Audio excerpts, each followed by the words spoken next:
Hello, readers. Welcome to 20 Questions with Your Favorite Author, where we ask authors important questions like, why would you agree to be on this podcast? I'm Kelly Lynn Colby, Editorial Director at Kurtz Dragonship Publishing. Our guest this week is Nicole Kurtz, genre polymath and owner of Mocha Memoirs Press.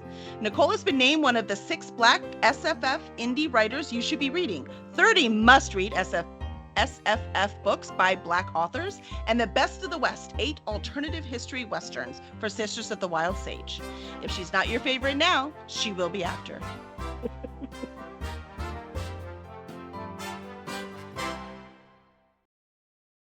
Welcome, Nicole. How are you this evening?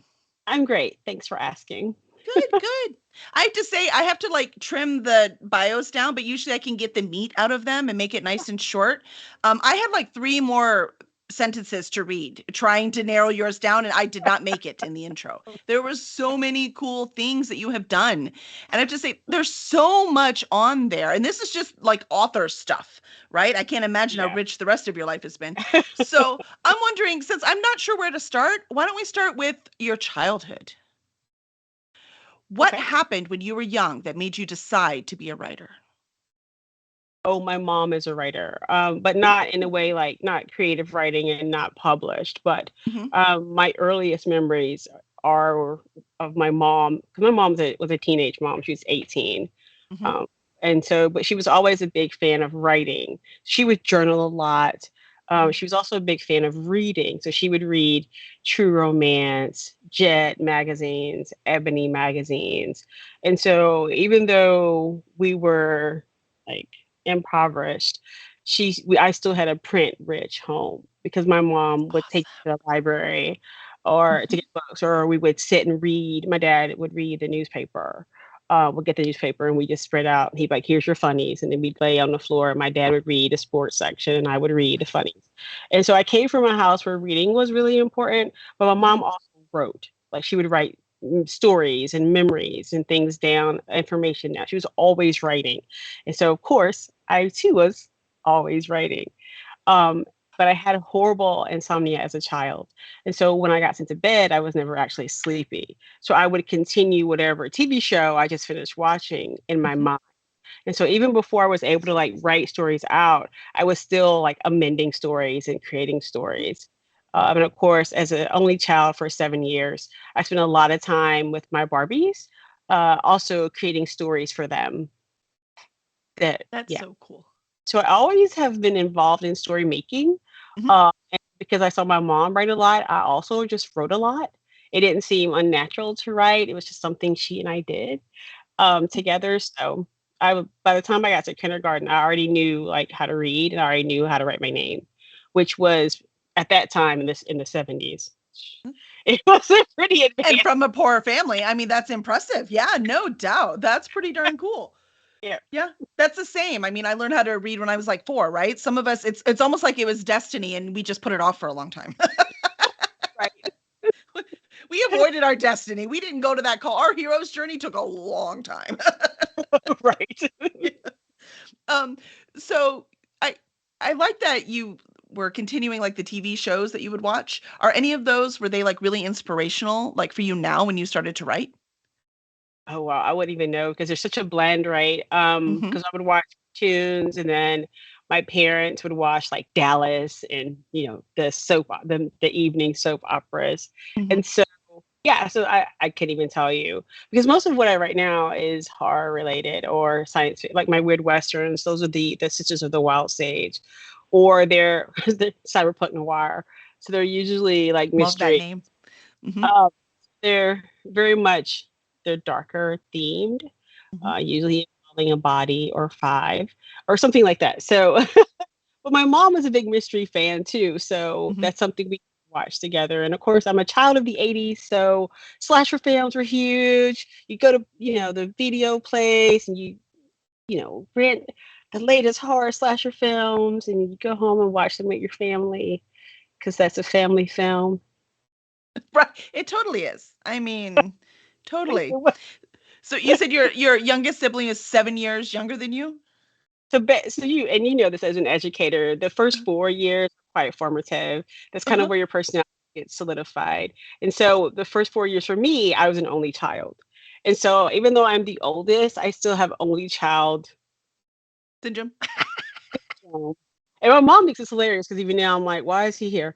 Um, because I'm still like, I have a younger brother, but I still behave like I'm the only child. I think that's Um, hilarious. I was more thinking about this poor younger brother then that then had to sit through these horror movies when you were much older.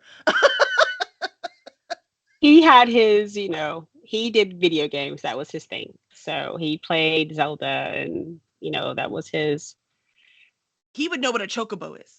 he would, he would, because he was, I had Goigles and he had, I watched cartoons and he had like, you know, he watched them too, but they were like G.I. Joe and, Hey, Masters of the Thundercats Universe. were for everyone though. Thundercats was for everyone. Yeah, we all watched Thundercats. We did all watch Thundercats and Gargoyles too. Yes, for sure. But yeah, he did. So he Mhm. wasn't real big. He was usually asleep by the time we watched. Because I told you I have insomnia, so I was usually up, and my dad's like, just let her watch it, and then they'd be like, close your eyes when the real violent stuff happened. I'm like, whatever. You're like, okay, totally not looking. Sure. Oh my gosh, I love it. Um, the well, you also run a small press, and as I I do. do as well. So I know why I started mine. Why did you decide to start a small press? Yeah, so 13 years ago, the Mhm. field of science fiction and fantasy was very Very white. white and male. Yeah, very, very. So It still kind of is. So yeah, it kind of is, yeah. yeah. And That's so not I controversial. That's a fact. wanted Yeah. to make I wanted something. At the time, I started the press in 2010. So at the time, I had already been publishing, like being a published author for a decade. Mhm. Because I've been doing this for like 25 years now. So I'd already been publishing as an author. Oh, that's awesome. So I was like, I knew enough cover artists, I knew enough editors, Mhm. right, from working with them at other presses. And I was like, I could probably start my own. And I could put a Black woman on the cover because it's my press. And Yep. it's not a conversation to be had about markability, where do we shelve it, and all this other, you know, It's um, ridiculous. There's a long microaggressions time that when they were saying if you had a Black woman on the cover, the book wouldn't sell. I was like, what is wrong with you? So thank yeah, you. because Black folks obviously don't. First of all, there was a misconception that we don't read, no, and then two, that we don't read science fiction, fantasy, or horror, which is also incorrect. Well, there And so, wasn't enough representation, was it? Maybe that was the bigger problem. but we were reading. We were still reading, right? Yep. We were still reading. I was still reading Ursula Le Guin. I was still reading, Shirley Jackson. I was still reading King. Like I was still reading. So it Hmm. wasn't that we didn't read. Hmm. It was just that again, that representation was just sorely lacking. And so I was like, I can try to help in some small way. And so Local Memoirs Press was born. And it's still our mission to this day is Hmm. to amplify marginalized voices in speculative fiction. And so our entire all the people who work for you, the editors, everyone's either a female or non-binary or identify as non-binary. Hmm. And almost like 90% of what we publish is either by BIPOC or LGBTQIA plus, so or both, because some people can have multiple identifications and right, so and involved in multiple communities. That's what we continue to do even today. I love it. Well, I am grateful you are out there. I have to say, even as a small press myself, I look for diversity and I always can't find it. So, where do you go to find these authors that are underrepresented? Where they hang out. Well, So let me know. I want to know the secret because I'm going to start hanging out there. So let me know.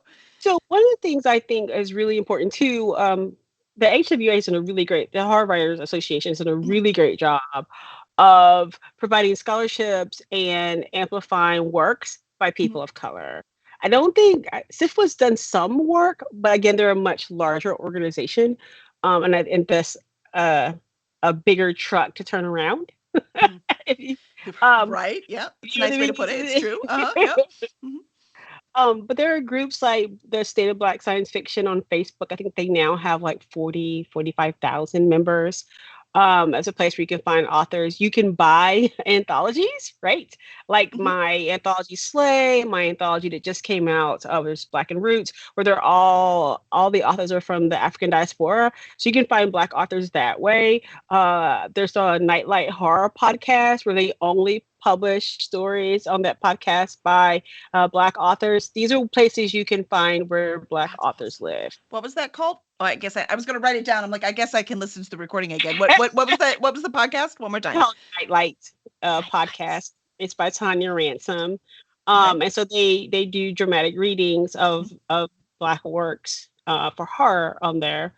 So there's like that. So that's where basically you go where I look at and then Samiko Salson just put together 160. It's actually a book called 160 Black women writers. So Nice. 160. That's so impressive. Yeah. So she over the last 5 years, she's Mhm. cataloged like 160 different Black women writers who write Huh. horror. And so I think Wait, again, that's it's only horror? yes. Impressive. It doesn't count science fiction or fantasy. That's just horror. Huh. And so yeah.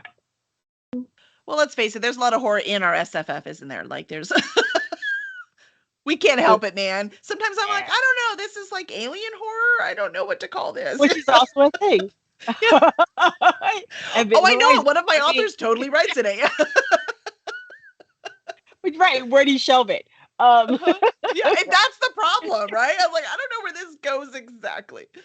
Yeah, So yeah. I have a few titles. We have a few titles. I'm like, Samiko's good. Where do I put this? Dark fantasy, Mhm. horror. But Yeah. yeah, Mhm. cosmic horror. Yeah.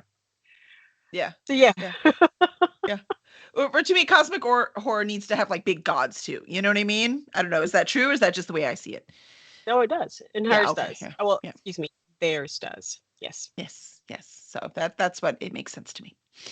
Um, let's see. Spikette wants to know, is Nicole in Atlanta? No, Nicole. I don't know. Do you want to say what state you're in? You can say what state you're in. I'm in South Carolina, but I'm in Atlanta enough that people often think I live there, but Actually, I don't. because we met each other at JordanCon. Yes. And Spikette was at JordanCon, so that might be why she thinks you're in Atlanta. She was like, I think I know her. She was at I was JordanCon, at Spikette. Jordan. Yeah. I'll be at Multiverse again. I'm the science fiction track director, so I'll be at Multiverse in October. Where's Um, Multiverse? That's Atlanta it's too? in Atlanta. I think that's the other one Mom went to. I can't remember. We come back for DragonCon, so we're there for DragonCon. So I can't Yeah, remember. I'm in Atlanta a lot for various cons, so it's not uncommon to see me there. So when Milton she's Day. there, she's always working. So be nice, okay? I never go to Atlanta for vacation, right? So I have no idea what the tourist things in Atlanta are to do. Like I have no clue. You're like, I know the hotels. And that is absolutely it. I That's think I right. might Well, be yeah. there in August for the Out of Dark symposium, but I don't think that, yeah, so Nice. I love that. Well, I could say when I was scanning through, because I do a little bit of research, but not too much, because I like when conversations just flow. It's more fun. But you had so much out there. Like you're who the quote you said it was from Book Right, I think, right? That you're a genre right, polymath, yeah. right? I mean, that was brilliant because that was definitely true as I look through your. I mean, so much in there. So of all of these books, so instead I'm going to ask you harder questions. Ready? So you have so much. Which book of all these books? Or you can choose a short story if you want, was the hardest to write? So in Sisters of the Wild Sage, which is my Weird Western collection, there's a story in there called Belly Speaker. I Okay. cannot read it Oh, to this day. it's very personal. I have emotional trauma from Belly Speaker. Like I cannot. I was writing it during the time I was going through something really traumatic in my personal life. And even though Belly Speaker isn't about that, Hmm. some of that seeps in, right? Some of Yeah, the the emotion you're feeling is in there. Yeah. it's a very yeah, I can't read that story today. Wow. Well, on a lighter note, why westerns? Oh, it's my mom's fault again. It's always mom's fault. You hear that, Spikette? It's always mom's fault. We spent so much time And this, like, I'm in the 70s and early 80s, watching westerns. That's actually her and my father's thing. Like, it was not uncommon in our housing projects to hear, cowboy stuff going on from inside our house, because my mom loved all of it. Like, all of it. Rifleman, um, the Wild West, God, Little House on the Prairie was huge when I was older. But she's a huge Clint Eastwood fan. Like, his westerns were like, that was it for her. Like, if that was on, she was watching it, That was and what was on. yeah, we're not big John Wayne fans. I'm sure you can figure out why. Yeah. Uh, but we were. I mean, in some westerns, again, are problematic in ways, you know. So most of my westerns, them being weird, they Mhm. have a lot of subversion. We subvert a lot of things. Well, So they need. I'm like, I can't watch a lot of westerns. I can't see how you can watch a lot of westerns. It would be way worse than you. You know what I mean? Like, it's just women that the misogyny is the only thing I have to deal with. You have a lot more to deal with watching that. So that's pretty impressive. But that was one thing. I'm wondering if you have, if is there anything that you learned about yourself that you didn't like and you realized it was because of what you were watching? And I will say, I'm going to confess now, because I have a little bit of misogyny in myself, and I realized it when I was writing. Right? Like, I look back and read, I was like, no, that's beside. Did I write that? What am I doing? I need to fix this. And I realized it was because things like, I grew up on Star Trek, the original series, which I love. I'm not saying it's horrible, but it is misogynistic. So when you are a very young brain yeah. and you are having these things put into it, right? It's kind of hard to separate what you were, programmed with. And so this is something when I write now that I consciously have to look at and make sure that I am not pulling up these stereotypes that I was fed, that I don't believe, yet they were still coming out in what I was writing. Did you have anything like that you had to fight based on these things that you watched growing up?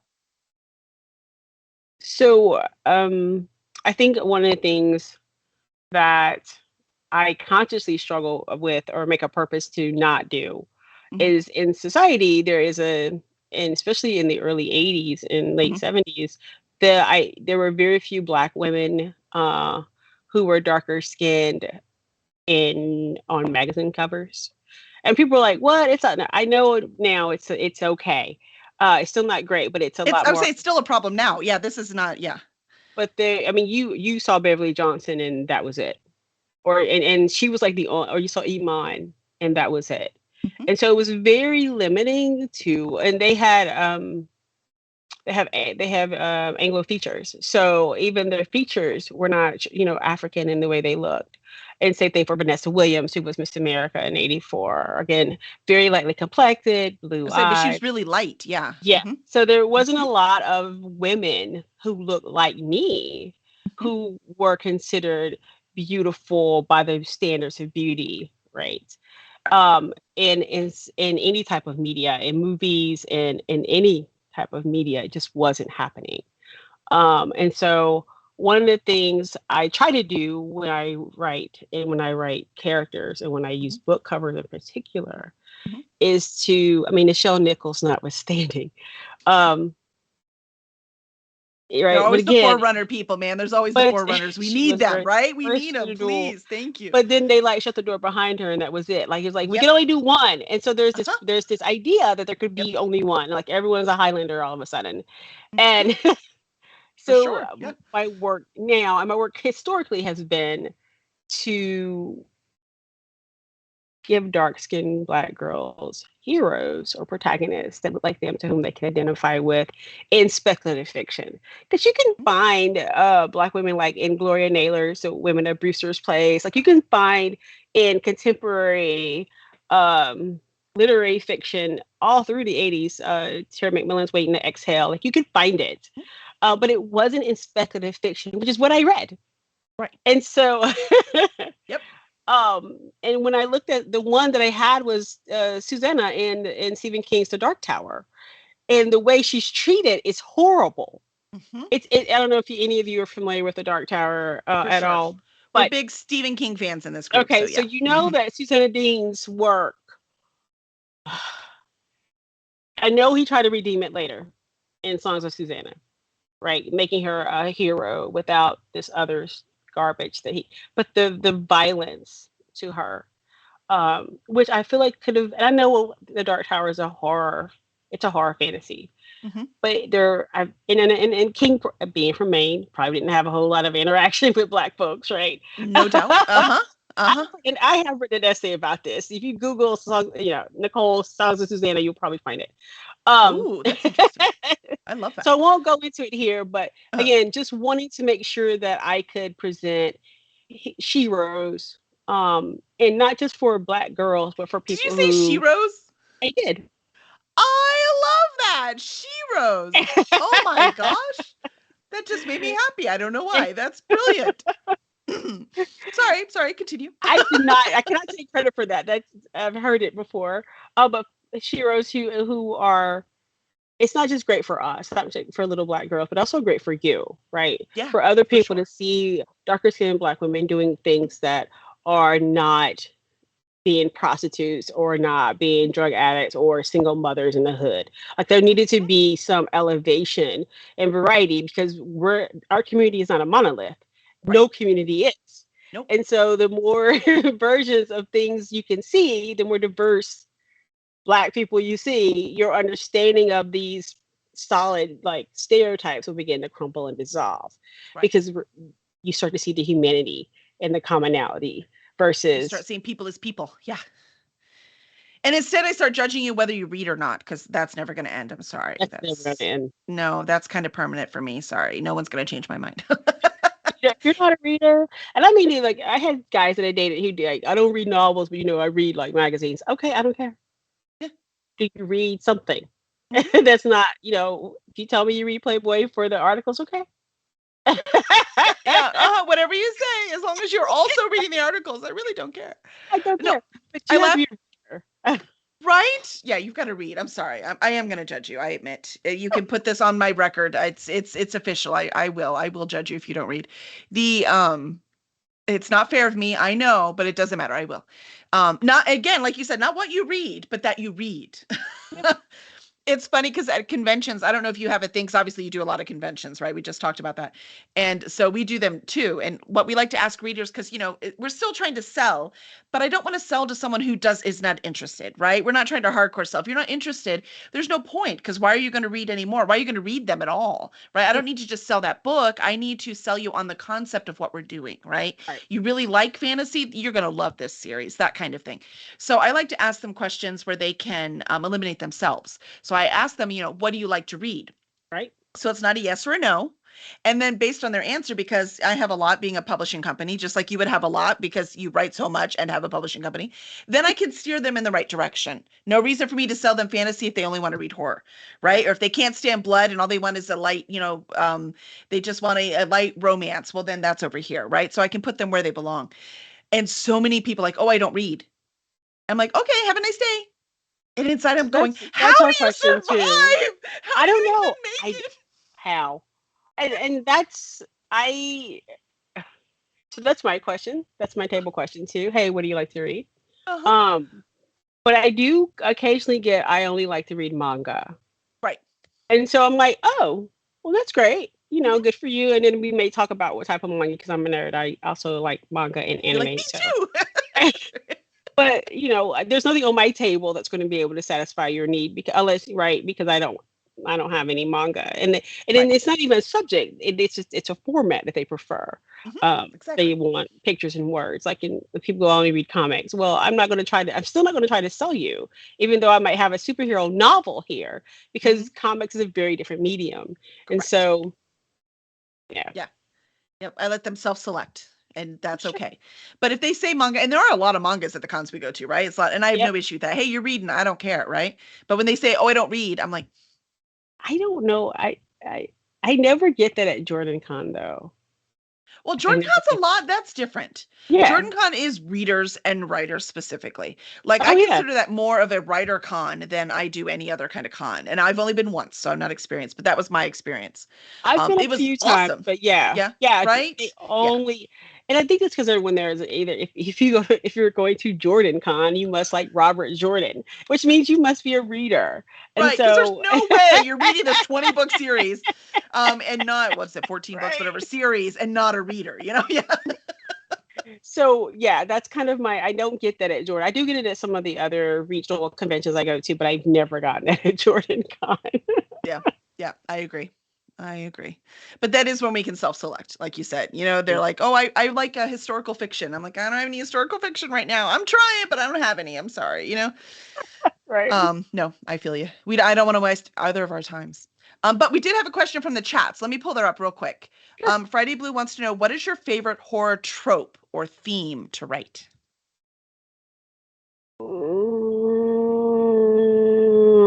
I write weird, so like some people like Final Girl. I don't like Final Girl. That's just my personal thing. Final Um, Girl? I don't know that trope. What's that trope? it's the girl who there's one person who survives at the end. It's usually if you think about Screen? any take any 90s. Halloween? Yeah, they all are, aren't they? Yeah, they're Final Girl movies. I like to Friday the watch them as 13th. movies, Yeah. but yeah, I mean, there's always one person who escapes and lives. I, Rogue One is my favorite Star Wars movie. Okay, so I loved it too. I don't know if it was my favorite, but I did love that movie. It was good. it is my favorite one, and it makes all my Star Wars fans, friends, including my husband, like, really? There's no hope in that movie, and I'm like, that's what happens in a real war. Um, There might so not I be kind hope for of those characters, but because of them, there was hope for everyone else. Yeah. Yeah. But in a war, that's the way it goes. And so Mm-hmm. I probably do more realistic, quiet horror, Mm-hmm. um, some psychological horror. I don't do slasher horror, or splatterpunk or any of those types of things. So my favorite is probably quiet revenge horror. If I'm honest, Ooh. if I'm honest, yeah, Yeah. I'm be Yeah. honest. I'm thinking about the stories that are in Sisters, and I'm like, revenge story, revenge story, revenge story, weird, freakish, yeah, werewolf story, revenge story. Yeah. So yeah. You're like, apparently that one's my favorite to write. Based on the evidence. But I like subverting like stereotypes and so Mhm. and tropes. So that's kind of one of the things that's why I write cyberpunk noir. I love noir, but it's horribly sexist, right? And in some Yes, that's instances my incredibly problem with it racist. too. Yep. So my noir is not.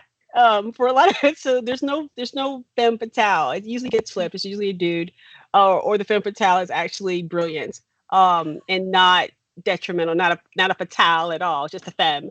And so I try to most of my all of my cyberpunk noir stories are very much subversions of. It's probably why no one reads them, but You're like, they don't get it. They're like, where's the sexist tones? This is not noir. I'm not into it. You know what no. though? Half our job is advertising, right? You have a really good book, then you got to find that darn audience. That's nobody's reading it because they haven't found the audience yet. Well, and I also think people who see cyberpunk noir go, "Oh, it's noir," and they read it and they're like, I've had people like so. And Sybil Lewis is my primary vehicle. She's I will be 80 and still writing Sybil. Um, but she's very much her own sarcastic moral compass. She is atypical, Sam Spade, Spencer, right? She's a black woman. And so her perceptions are should be because she is a woman. She Mhm. can't just walk up to do when she's in a fight. Sybil is in a fight, and if she wins, it's usually by sheer and she never just gets up and walks away like, okay, that was fine. She hurts, and she gets hurt Mhm. because she's a woman fighting grown steroid men, right? So there are some Yep. times where she runs. Mhm. She doesn't just square off, right? So Right. the but a lot of her exterior is really tough because it's cyberpunk, and so that's high tech, low life. It's kind of gritty. And I Uh-huh. had a reader group read the first book and go, well, we didn't really like it because she wasn't very nurturing. And I'm like, and I know Sybil's a hard pill to swallow, but I was like, if she was a man, They I wouldn't. don't think They you guys would certainly be. would not have used the word nurture. She's a PI. Yeah. So one, she's nosy. Two, she's sarcastic. I mean, that's just part of her charm because she's bitter. You know, it's the future. Things are not, or they should be, right? She lives in the Mm-hmm. district. Yep. And three, it's noir, so it's dark in and of itself. You know, and it's exploring the underbellies of humanity. And so none of this is going to be bright and shiny pink. So I was really confused. I'm like, I don't know what did you think you were getting? But they were like, no, we didn't like it, and they didn't pick up the next one. And so because she wasn't nurturing, that was the thing that stuck out to me, that she wasn't nurturing. And I'm like, is it just because she's a she? Yeah. I'm gonna say that was the wrong reader group. We got to find the right. Probably. So what's the name of the first book?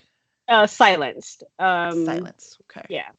But the thing, but you know, I write in that civil universe, and so there are stories that take place that don't involve her, but still happen in the district. The district is the universe, and it's the Okay. post-apocalyptic DC, right? And so it's all of the District of Columbia plus some other areas in Maryland and Virginia that's been annexed, and so it's the fall of the United States. And so and I wrote this in 2006, so Quit not predicting the future. Okay, keep going. not running any bandwagons, but I every cluster of the states are now territories. And so the district is its own territory. And there are different territories. And each territory of the United States or former United States has a different government style. And so, like in the Northwest, Trod runs that territory, and he's a dictator. But in some places, like in the district, the governor is basically the president. It's the highest level you can get. And so he has a cabinet, and that's how they run the district, like a Mhm. democracy. We'll So vote. it's Da, da, da. representative. Yep. But some places don't do that. And so it's very different depending on what territory you live in. But all of civil stuff takes place in the district, as does Fawn and Briscoe's death violations, and to which Glitches and Stitches is a part. And so none of them are warm fuzzy people,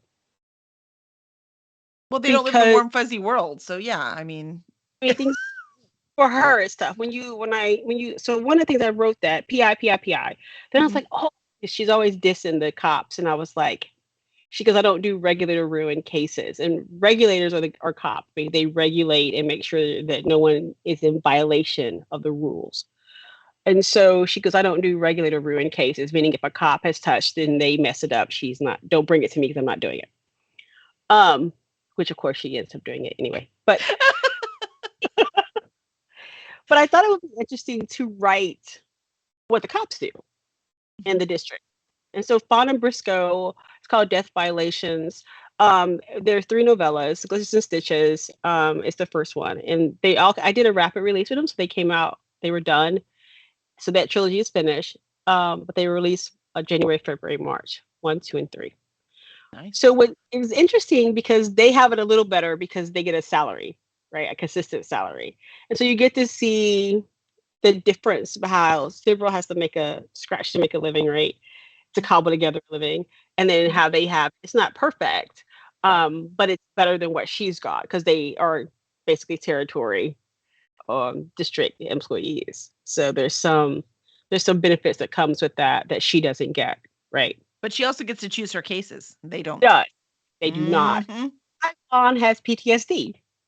Oh, It's PTSD from her job, and so in Glitches and Stitches, it opens with her on her last week of work, and she and her partner Briscoe get a case. every time you're saying Briscoe and then you loved westerns, I'm doing like Chorty or Chortle. It's William. I don't know how to say his name on here. He said he was talking about Briscoe County Jr. when Briscoe you were Junior, talking about right? westerns. I Which is a know. So now which every is time a you say weird western. Briscoe, Yeah, it is a weird western. Yep, yep. Bruce Campbell's Yay! coming into my head, man. And horror. I mean, look, this is all intersecting right now. Just for the record, it's all intersecting. I Um, no, that's. Do you remember the theme to Briscoe County Jr.? Did you watch that when you were younger? did watch it. Yeah. Oh, I watched it. I don't remember the theme though. The funny thought. Well, you know what the theme is? It's the theme to the Olympics now. No, it's So not. Yes, it is. So when they play the theme to the Olympics, I'm like, that's the Briscoe County. And if you go to YouTube, so when the Olympics comes back on, you'll hear it. They play that music. And it's That's not like the one like when they give the awards. It's the one like, in between commercials and it starts to start again. And they're like, it's the Olympics. And they play this majestic music in the background. And it's the Briscoe County Junior theme. And I die every time because that's oh, exactly what that's I'm thinking about. hilarious. That show There's some was so trivia for great you. though. It was so great. I love that show. It should not have been canceled. The world's not a fair So, place. If it came out mm. right now on Netflix, that kind of thing, it would be hugely popular. Well, that's because the Ballad of some Billy Shrugs or somebody, which is also a collection of westerns that are kind It's of short weird. stories. Yeah. Uh-huh. Um, That same was really thing. fun. Yeah, Yeah. same thing. People are It like, was "Oh, really fun. Nicole, of course I watch it. It's a western, and it's weird." And it's But I think dark. I mean, it was really it cool. is. Yeah. It yes, I loved Yeah. it. I loved it. Me too. I loved Me it. too. Hmm. But I also like the Harder They Fall, which was like Idris Elba and the all black cast. Hmm. Came out on Netflix. It's a western. It's very very good. Just I like westerns. So I tend to watch them even now. It's in your blood. You didn't have a choice. Did any of your children pick up that love? No, No. no. They won't watch Star Wars with me. They won't watch Star Trek with me. They're just. I'm like, seriously, who are your parents?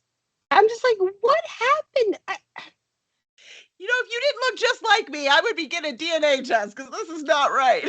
Well, they are adopted, so that could be Aha. part of it. But I've had them since they were little, so but they. I think my oldest loves Lord of the Rings, so if Lord of the Rings is Oh, there you on, go. he will totally stop whatever he's doing and watch it. And I'm like, you've seen this bump. Shh, shh, Lord of the Rings is on. But Mom, I'm So gonna go he to my loves room. Lord of the Rings, but not any other kind of genre thing? Not that he likes superheroes, so he'll watch a Marvel Oh, okay. film. Um, my middle son is not into any of that, but my baby is. My baby who's 19. He's a big Spider-Man fan, big Marvel fan. Okay. So, Okay. for them to just sit down and watch a Star Trek episode, no. For them to sit down and watch a Star, they just won't. And I don't know if it's because I don't know. I don't know if they Do they just got. just not like TV? They only want movies? Because that's what my kids are like. My kids They are are not very big big into into TV. movies. Yeah, Yeah, they much they prefer do like movies. movies. No, Uh-huh. I that is wonder if true. that's that age group or something. It might be because Mm-hmm. they're in their 20s. So Mm-hmm. yeah, they Yeah. will watch a movie. They will not watch like TV episodic Right. stuff. Like they'll watch the Star Trek movies, like Mm-hmm. the Abrams one, and even the last one that I really love. It didn't I get a love lot it of love. too. I was like, now we got a real Trek. Okay, why don't anybody like this? Yeah, I don't know So why people hated it too. Yeah, the motivation from the bad guy wasn't the best, but I mean, speaking of Idris Star Trek. Elba, I know. I was just like, we're gonna just keep running around, man. Everything's connecting in this podcast. What's six going on, degrees of Nicole? everything tonight. But yeah, they're not. But I don't know how much of that is because they're super busy with their life, right? Because they're new adults, so there's all this new stuff. And I'm hoping that they eventually because there was a period where I used to watch it with my dad, so I watched Star Trek with my father. Um, and so we would watch it, I and I watched had it like with a my mom. million questions. Why Mhm. is that guy got the ears like that? Why is she green? All those questions. But I've been, and of course, after watching it with him, and getting my questions answered, of course, you fell in love with the characters in the show, and you have your favorites. And I really like the episodes where Nichelle Nichols got a lot of lines. They were few and far between, but I still like to see her and what she was doing. Um, so over time, it became my show, right? Mhm. But Same. they had that, but they also have a larger. They had like a buffet, where I had like a tray. They had a buffet of all these different things. Because when we were watching, geekdom was a very specific community. Now geekdom is mainstream, Mhm. And so and so go ahead. I was talking to someone the other day about in the 80s, like a lot of our sci-fi movies that we loved, they sucked. They were really bad. The fantasy ones, like the graphics were, everything was horrible, but it's all we had.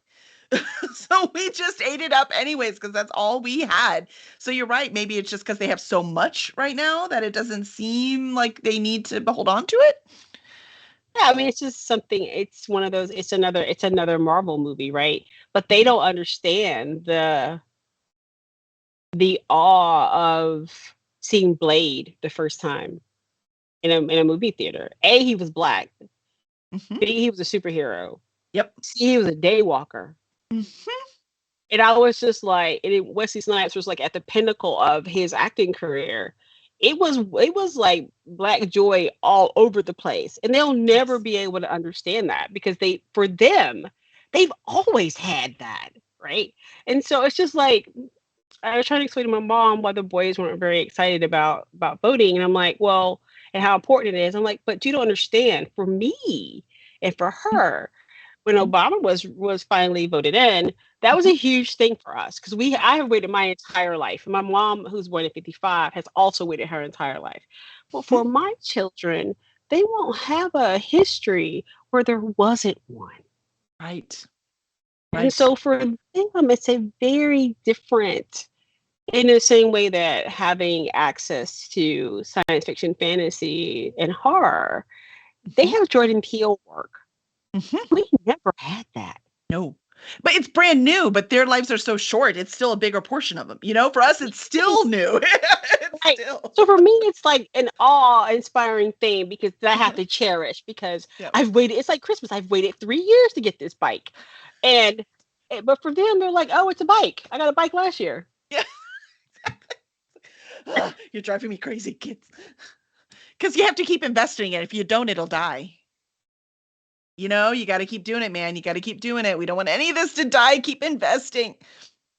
Um, we had a question because we could go off, and I promised you I was not going to keep this very long. So hold on, let me go back in the chat. Thought there was an early one. Well, Zapo, if I missed one earlier, let me know. But Northern Lights does want to know. Northern Lights is making us talk about writing. Oh, fine. Okay, Northern Lights. I guess we'll talk about writing. Um, she wants to know, do you prefer to write in the morning, the afternoon, or the evening, or does it vary? I do my best writing in the evening. Is that because it's the best, most creative time for you, or is that because you have a day job and you have no choice? Because yeah, there's a difference. No, because even when I'm not working, I Hmm. still write in the evenings. Okay, cool. Yep. So evening works. It's just more creative time, and it's because I have insomnia. I'm usually awake, and the Mm, house is quieter, and there aren't as many needs that need to be met in the gotcha. evening. So I tend to be able to sink into my characters or sink into my setting and sink into my Mhm. thoughts uninterrupted longer, so I can be more creative. Makes sense to me. For me, with my ADHD brain, I'm too tired later, so I need to write early. Unless there's a deadline, then I'm so stressed out it doesn't matter. I just have to write. It doesn't matter what time of day it is. I'm behind. My editor's not happy with me. I'm sorry. I'm trying so hard. Um, but I we do. have made it to our lightning round. Are you ready for our very important questions? Yes. I know the other stuff might have seemed vital and maybe important for societal reasons, but no, no, no. Now we have the important ones. Are you ready? All Yes. right. What is your favorite flavor of ice cream? Butter pecan. Oh, that was fast. I almost bought that one the other day. No one else will eat it with me. All right. What would you eat for your last meal? Pizza. When you walk into a room, what song should be playing? Like, what's your theme song? Seven Nation Army. I love that. If it could be tamed, what wild animal would you like as a pet? Tiger. What when staying in a hotel, do you unpack? Yes. Oh, okay. I'm surprised how many people do, quite frankly. I don't use their stuff though. Like I don't use their drawers. Well, where do you unpack then? I just unpack my clothes and I use their hangers. Oh, we And I hang them usually up. wipe Gotcha. those down. Yeah. Gotcha. Okay. Um, what weird thing do you collect? I don't collect anything. I try to get rid of as much stuff as I possibly can. I don't know. It Um, sounds like you would collect responsibilities to me. there's that. No, I do collect black superhero pops. So Funko Ooh, Pops. that's I have a fun. lot of those. And finally, where can fans find you and your work? You can find me at NicoleGibbonsCurtis.net or you can find my works at mochamemoirspress.com. Excellent. And now that Nicole is your new favorite writer, please make sure to review her work. You can also review us wherever it is you get your podcast. And you can follow us on Twitch and subscribe on YouTube.